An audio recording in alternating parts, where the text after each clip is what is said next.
Welcome everybody to the Clear Tai Chi Mastermind meeting for Friday, April 21st of 2023. I'm Richard Clear, your resident host. And with us today is Matt Holker, the regional organizer for Maryville, Tennessee, outside of Knoxville. Welcome. Hi, everybody. Harry Legg in Verona, New Jersey, outside of New York City. Hello there, Sifu. Thank you. School is New Jersey Tai Chi. Yep, about 15 miles from New York City. Great to be here. Thank you. Mark Mashad in Michigan, in central Michigan. He'll tell you what part. Excuse me. Hi, it's Midwest Michigan, covering like the Grand Rapids, Lansing area. Welcome. Philip Chan in Columbus, Georgia. Hello all. Welcome. Jim Canner in Costa Rica. Hi, everybody. I'm with Muchi Energy Arts based out of Las Catalinas in Guanacaste, Costa Rica. Welcome. Art Don in Greenbelt, Maryland, 12 miles outside of Washington, D.C. That is exactly right, Sifu. Thank you very much. Just Well, east of like 3 Washington, years. D.C. I'll get it eventually. Today I don't know where I got that. Anyways, but it was right. Yay. Okay, so Sheila Bell in Costa Rica. Hey, it's good to be here. It's Balance Ideal Tai Chi in Guanacaste, also, like Jim, 45 minutes away from each other. I have classes in Playa del Coco and in Liberia. Welcome. Ty Talbert in bedroom communities outside of San Antonio, Texas. Hey, how you doing?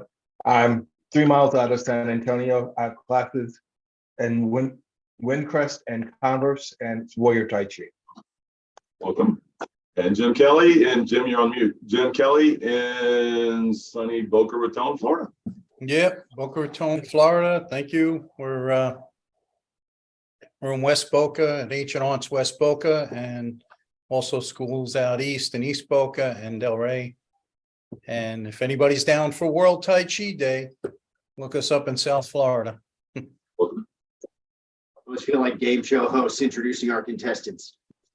Okay, are you ready? Yeah. All right. So today's topic, well, before we do that, if you hear things you like today and want to do more with that, there are two things, and or the speakers and the different ones that are and all of our participants here. The Tai Chi gathering, which we have every June, the first weekend in June, and this will be our third one that's coming up. And it's lots of fun, lots of push hands, lots of different classes and lessons and things. Lots of fun, lots of great food. I made sure. It is at the Airport Hilton here in the Knoxville Airport Hilton here in Maryville, Alcoa, Knoxville, Tennessee. And and you can see most of the folks that are on these calls at that event, and of course me and him, we're on the calls too, and other guest instructors. We've got some real good ones lined up for this year. And that to sign up for that, to come out to that, go to taichigathering.com. That's taichigathering.com. If you see other things that you like about what we're doing and want to get involved in Clear Tai Chi at home, highly recommended Clear Tai Chi Level 1. We both have it in DDD and online, and that's at clearmartialarts.com. Let me just say one quick thing about all that is that I did the studying primarily from videos for the first like 3 years that I did it. I got a ton out of it. It's great material, but it really does not, it doesn't really kind of compute the level of power that you can get out of it unless you've had a hands-on experience with it. It's the first time you actually get hands-on with one of our instructors, it is a game-changing experience. And so please, if you are in the area of one of the regional organizers here, if you're able to get to them, please do that and check it out and get hands-on. Get hands-on with one of our instructors if you possibly can, and feel it for yourself. And if you can't, if you're not in one of their areas, you can probably get hands-on with all of them at the same time at the Tai Chi gathering. So check that out. If you absolutely can't get to one of our instructors or to the Tai Chi gathering, or if you're one of their students or you are coming to the gathering, but you just want to be able to supplement your training at home, then go to clearmartialarts.com and check out what we've got for you there. Most of our students do actually, most of our live students do actually use clearmartialarts.com to supplement their training. It's a great platform for that. I know I do. I do too, actually. I've been working with him directly for 8 years, and I still use the online resources. So, so check it all out, and hopefully you can join us somehow, some way. So today's topic with Harry is Ti Feng is how he says it's pronounced. I've heard it said Ti Feng, those kind of things. And so without further ado, Harry, take it away. Thank you very much, Sifu. So I have the honor of teaching this workshop at the Gathering. Going along with Ti Feng, it really deals with root, which is one of the first of the 36 primary jins that we teach in Clear Tai Chi. This is because root skill will overcome just about 85% of all other jins, and it also brings about significant health benefits. So root by itself is its own body of study, and in this workshop you'll learn a really useful aspect of root, Ti Feng. You'll be learning how to get on and under the root of your opponent, as well as how to counter Ti Feng when it may be used against you. This will improve your internal push hands abilities, as well as many related martial applications. Also, I'll tell you what Ti Feng means. Ti means to lift, and Feng means to release, like releasing a bird and letting it fly away. So besides root, Ti Feng also includes on or push, one of the 4 primary jins. I chose this topic to teach because root is just one of my favorite skills for using for all sorts of things. There's a massive laundry list of things that you can do with root. And of course, I love push hands. It also includes na, which is seizing, and there are different aspects. And this one, the na is more like a capture kind of a seize. Sorry, go ahead. Oh, yeah. Thank you, Sifu. And some pung as well, and some e-skill. It all kind of comes together there. So one of the questions that I thought I'd throw out to the group is, what are some of your favorite uses of root skill? And your answers, of course, could be martial or health examples, or both. So have at it. Who'd like to talk about what they love about root? Art? I will go and mention root in connection with healing, because I do some healing, directly or sometimes remotely. And I found that as I'm developing the sensitivity for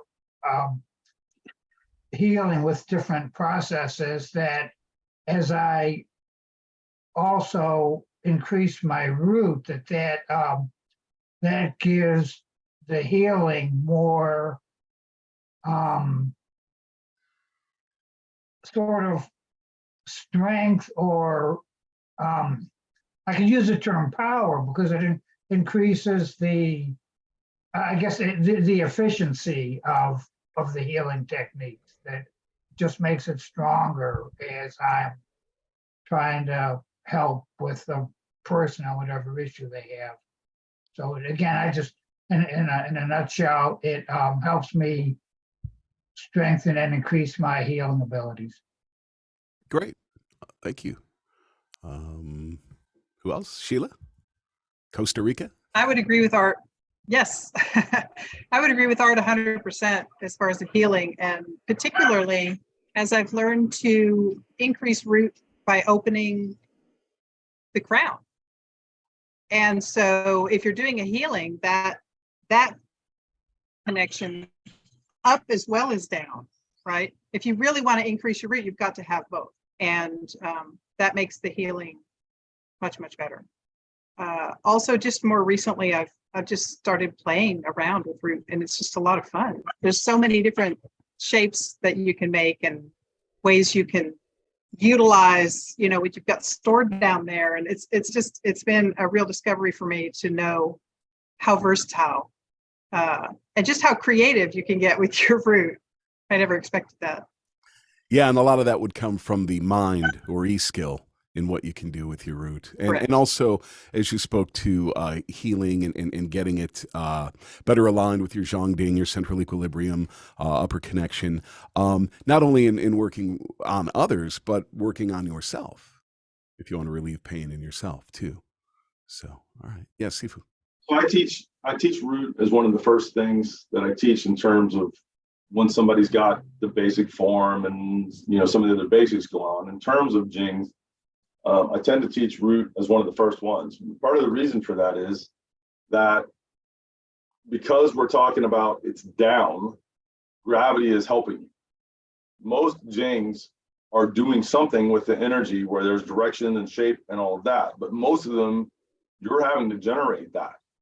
There's not anything there that's greatly helping you to generate that. You're having to make it happen. And even Peng, like external Peng, just holding your arms out there in good expanded shape, that's one thing. But internal Peng requires root, or sinking the chi is what they would talk about in the basic points, in order to make that happen. So that you get this sink that then creates an expansion, a gravitational type of an expansion, or an EMF expansion, electromagnetic field behind it. And so it helps you build chi. And then it also helps you as you're building it and doing things with it. It helps you increase and enhance and build and become more skillful with your E.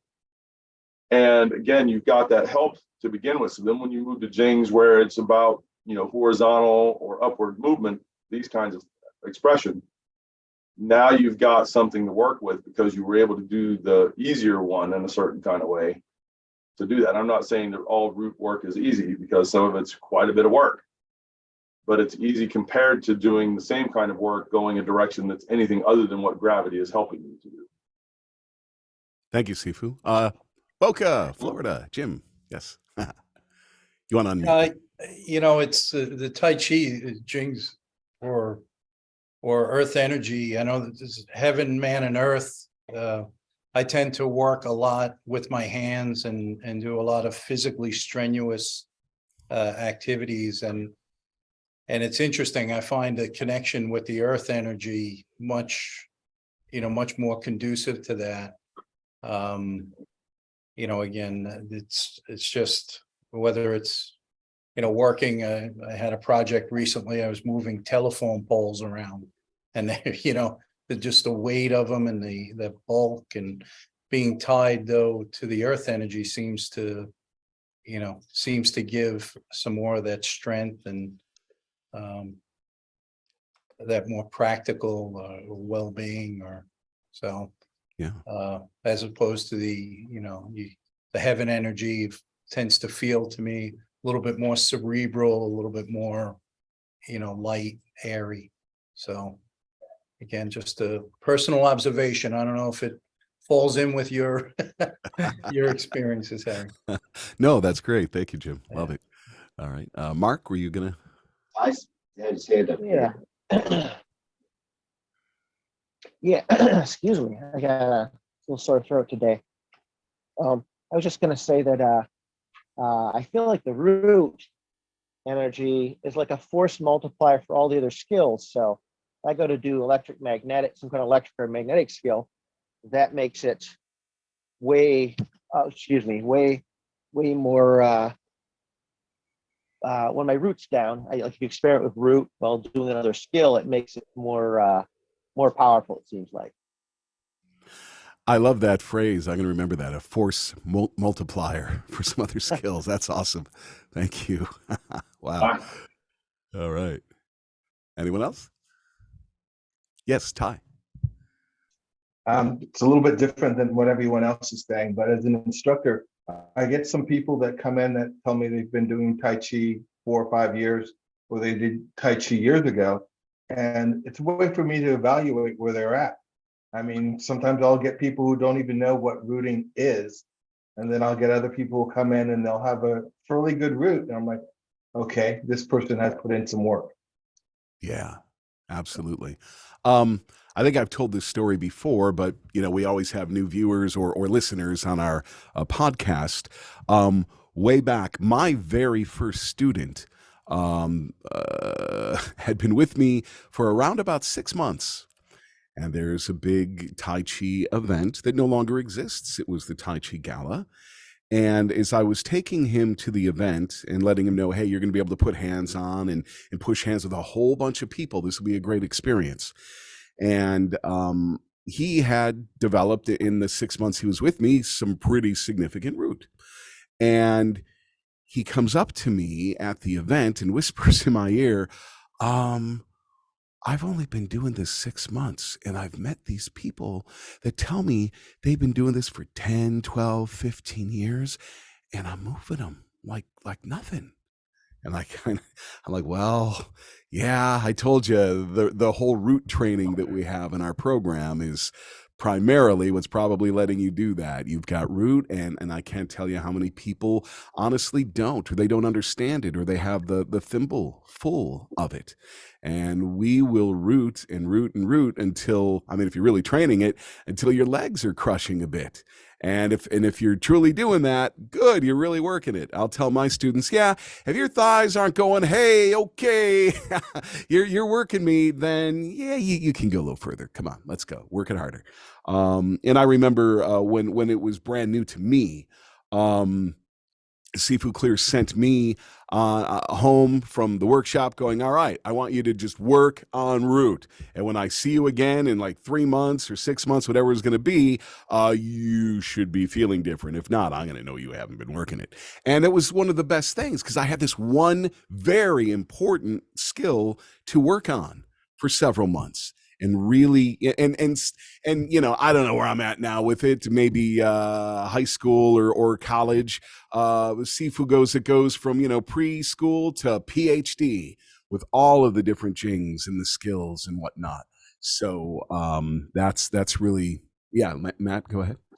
So he did the same thing to me when I moved here. He one of the first things he gave me that was like for my personal training was like build heavy root, do this every day. And he actually told me you're probably going to be doing this every day for the next 4 years at least, as a primary. And so that woke me up in a certain kind of way to how important root really was. And I put some thought and attention into like why that is and what it's doing for you and why it's so important. And it really is one thing you can focus on, like you were saying, Harry, but it does so much for you once you've had kind of the basics and you got that under your belt and you're, you know, basically, you know, kind of a beginner to intermediate level beyond the basics and then up through intermediate student, you can build more root. And in order to do that, you have to have, it pulls you into better and better alignment. It forces you to relax more and more around that alignment. It gets your mind engaged in a way and builds that E skill. It's building chi volume. It's building the ability at a certain point to manipulate the size and shape of that chi. It is one of the first skills I have ever seen people really wake up to chi sensitivity with. They can feel other people's root beneath the ground without touching them. Yes. We do that in the Fogong in 3 days for the Wei Chi field, and that's another way that happens. But in terms of the kind of traditional Tai Chi skill set and practice, people feel root before like almost any other kind of like chi on another person in that way, and really quickly. And it's like this eye-opening moment for them when it happens. And root is actually, once you understand it and you've kind of felt it and you've got a little, it's really easy to build on your own. It happens a lot faster and a lot easier when you're playing and have push hands and have feedback, but you can, you know, work on your root every day. And so it is really just an amazing thing for everything that we're trying to do in Tai Chi. It helps build all of those skills, and it's just one thing. You know, one thing you can focus on and work on that's doing all that stuff for you in the background. Yes, exactly. Yeah, thank you. Is there anyone else that wanted to contribute? Nope. Yep. Nope. Okay. Yes. So almost any jing is going to be a force multiplier. Okay. That most of them will be. And some of them are fairly simple yet, and some of them are quite complex and difficult. And the levels of things, when people start off and start at the lead level, pretty much are just Wu Chi, having everything together and organized. And then And then the Li level, all the physical stuff and the forms and all of that. And then the Qi level, where you're building Qi, the dropping that root early on, which is a Jing, which is later on in terms of actual studies, really helps to build that. But part of the reason you get a lot of people in where they don't know anything about root is that most people in Tai Chi, what they've really got exposure to is all the Li level stuff, all the forms and different kinds of physical push hands and all that stuff. They've got about that much Qi exposure unless they've been doing a bunch of Qigong, and then they have a good amount of Qi exposure as well. Of course, it's marrying those two things up properly and well.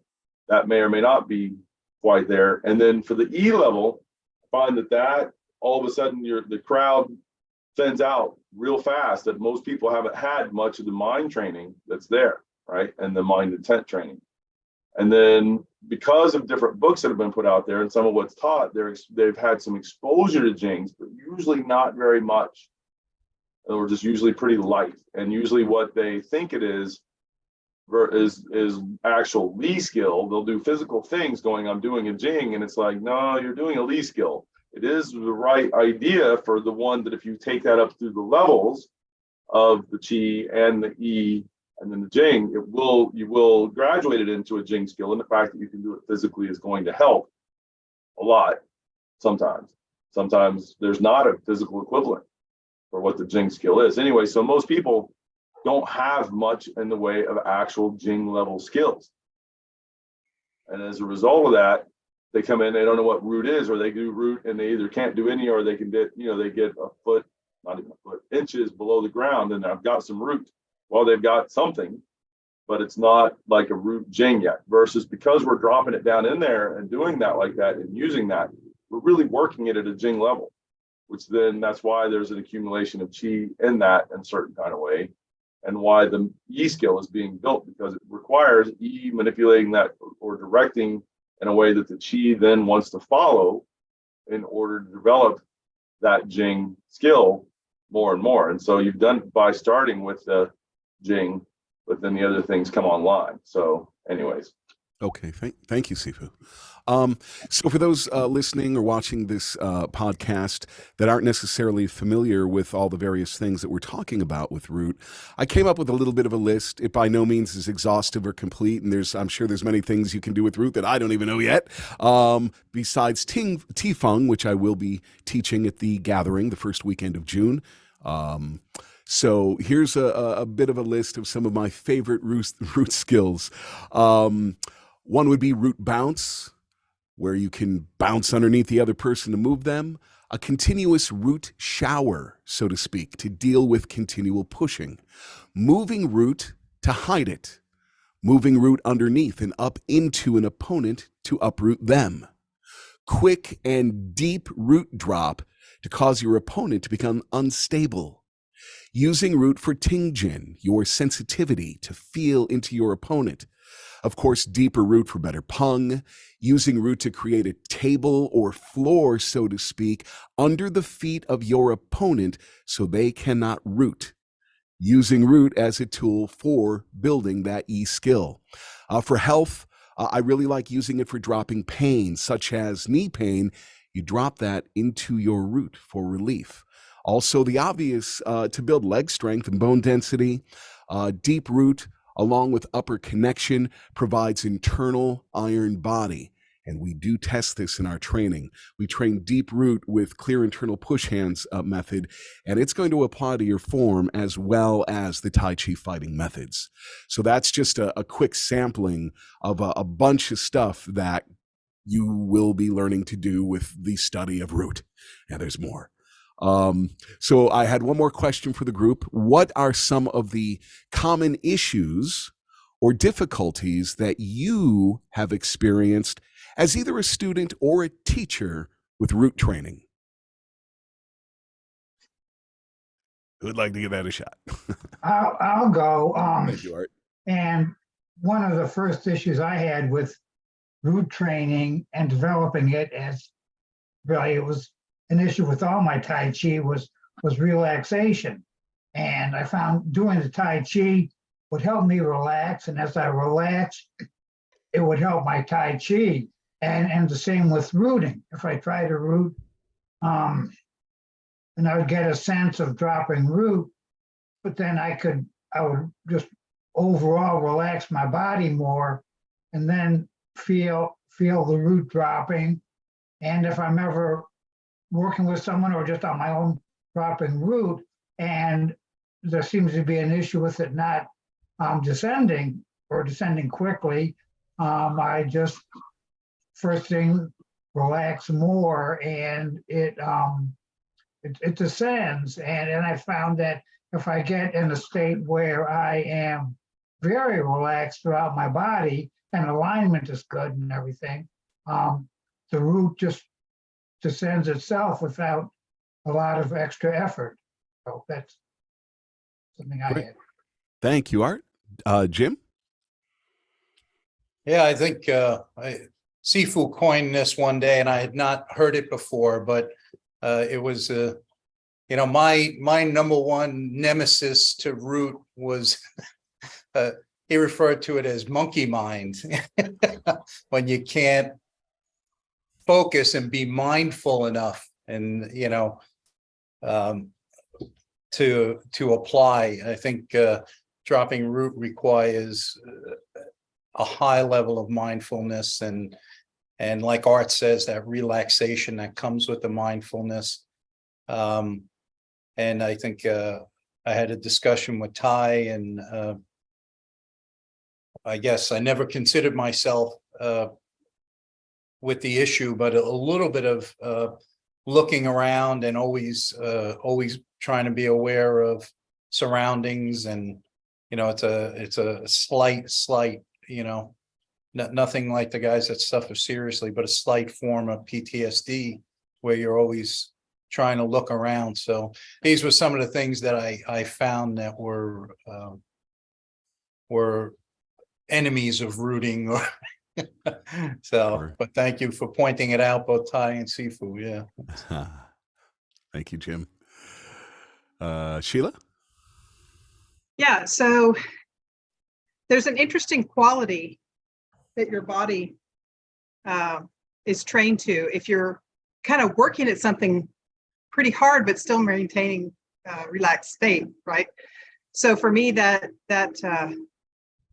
root skill was really the first place I encountered that, where you want to go deeper and deeper and deeper and deeper, but how do you get there? Relax, relax, relax. And so your legs are tired and they're burning and everything, but you're super relaxed. So it's an interesting testing ground, I guess, for that new body state. Yeah. Thank you. Yeah. All right. Who else? Jim. We're going back to another part of Costa Rica.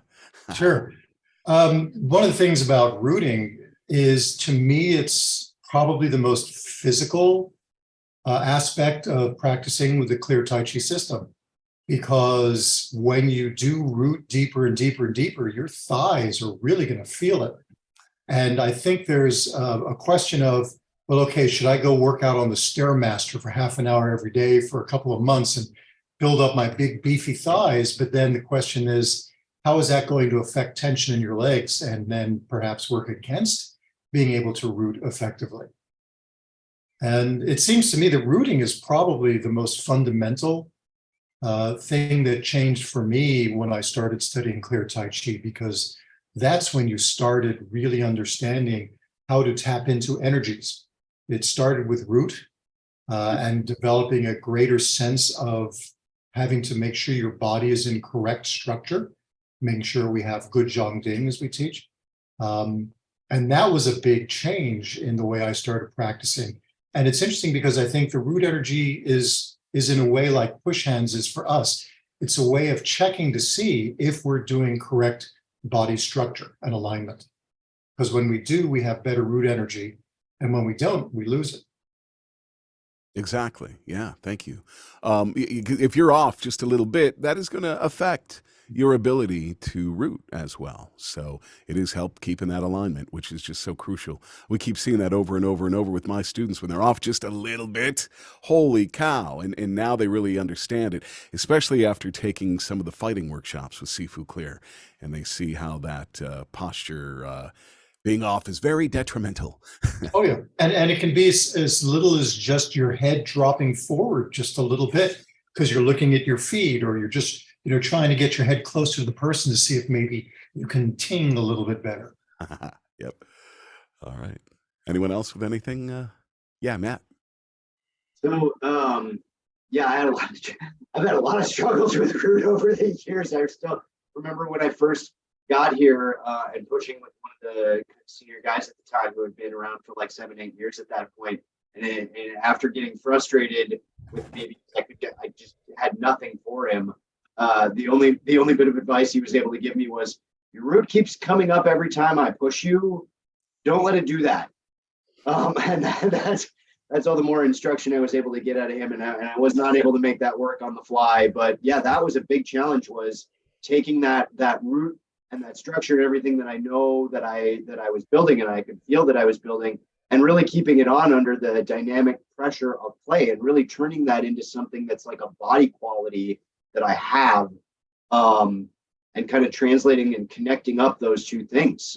So that was one struggle. Another one was a lot of times for root energy to build it for students at first, we use the breath to help kind of lead the chi and release the chi and relax the chi and all that. And so a lot of times we start people, and I was no exception to this, on an out breath, and relaxing it down.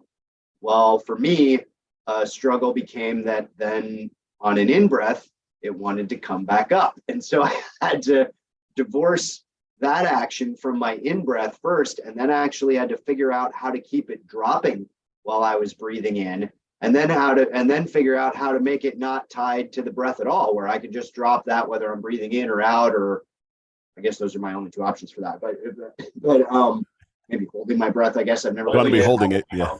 Yeah, I've never really kind of extra tried to root that way, but I'm pretty sure I could. But I had to go through those steps.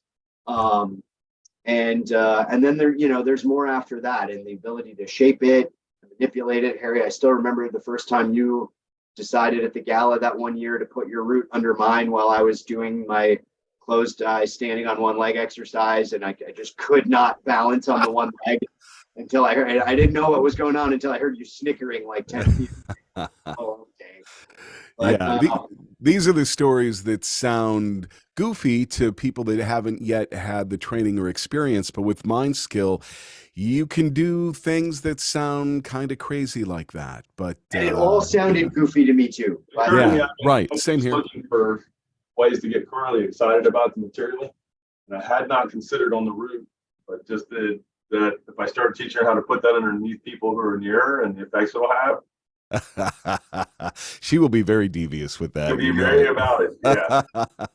But that is, I will also say that was this. I considered that so important that was actually the subject of the presentation, like mini workshop that I did at last year's gathering, was how to build root like confidently on your own and really have it be functional that way. Because I put a lot of time and attention into that. Like I said, it was the first thing he gave me, and he put that much weight on it. So you'll probably be doing this every day for the next 4 years at least as your primary thing. That was 8 years ago. So I have moved on. I've added more since then, but the root fit part has not changed. That's always a part of it.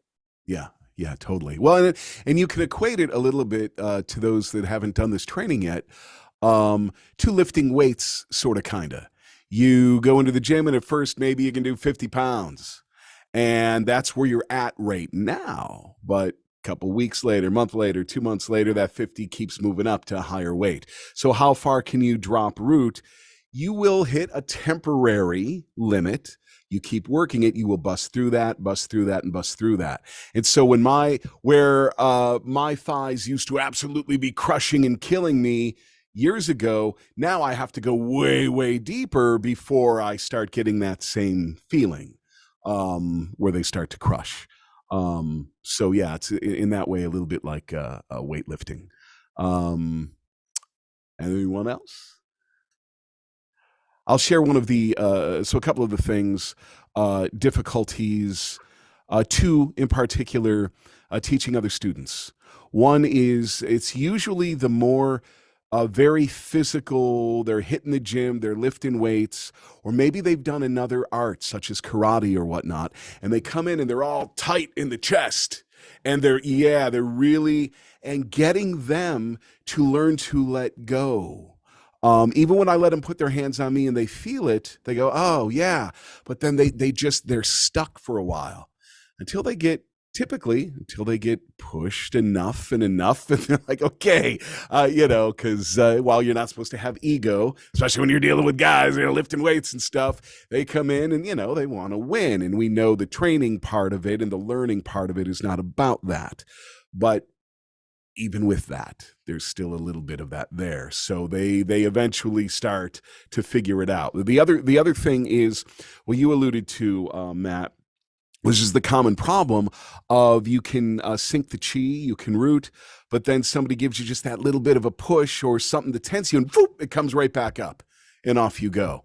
So learning to keep that down is crucial, not just for push hands play, but really going to the fighting methods. Somebody is attacking you. What do people typically do without training? And for those of you seeing the video of this, it'll make a little more sense as they go, ah! And they're all tightened up and full of tension. So for those of you listening, it's, you tense.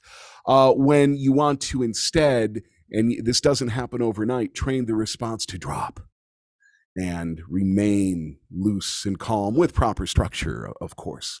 And so not letting the chi rise with trick pushes and things like that is one of the more difficult things to get the students to do. But just with continued play, which fortunately it's so much fun and everyone enjoys it, it does happen.